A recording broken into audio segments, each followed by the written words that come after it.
Shadow of the Erdtree has been with us for about a month now, and while there have been a few small patches to weapons and Ashes of War, there's still a good decent list of solid weapons that you can find in the DLC that can easily become your new favorites. I'd like to share with you our top 5 picks as well as a couple of honorable mentions. In no particular order, we'll start with the Bloodfiend's arm. I'm sure you've heard a lot about this, and for good reason. It can be found in Prospect Town. Once you jump and parkour your way all the way in, you'll come across a whole group of these cannibalistic enemies. It will be a guaranteed drop once you defeat them, but you can only get one per playthrough, just as a heads up. But what makes it so good? The blood buildup and strength in this weapon.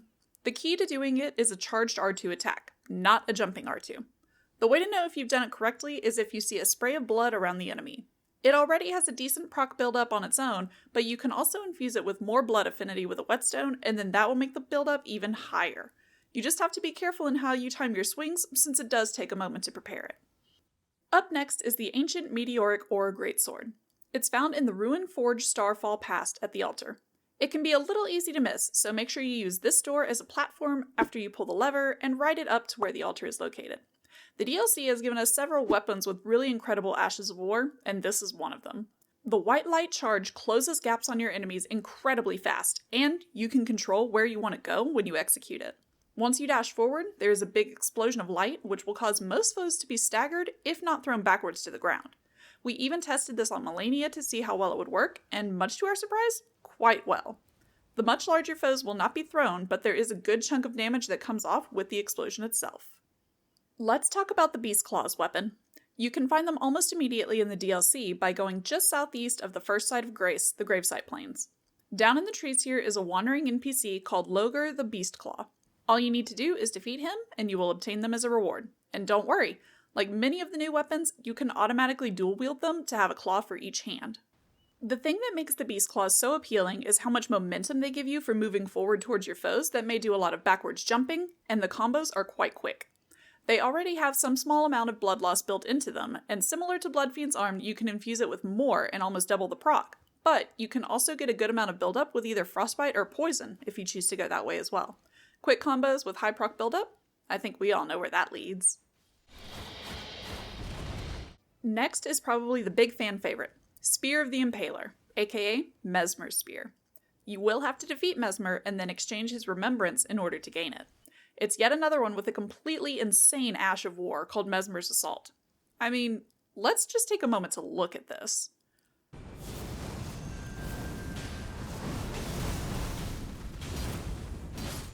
That's gotta be the longest Ash of War, right? It can absolutely shred through enemies with potentially even a single use. But don't sleep on another good thing about it. You can also throw it with a charged R2 attack. If it is launched with a full charge, the spear will explode and actually set the ground on fire for some additional damage.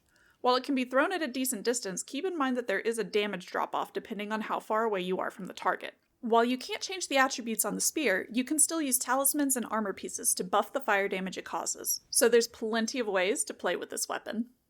Last on the list is Dryleaf Arts, which I think you can guess who you need to defeat in order to gain them. Dryleaf Dane. Just to give a quick rundown, you will need to follow his questline. Once you reach the High Road Cross side of Grace, you'll see some item on the ground to pick up.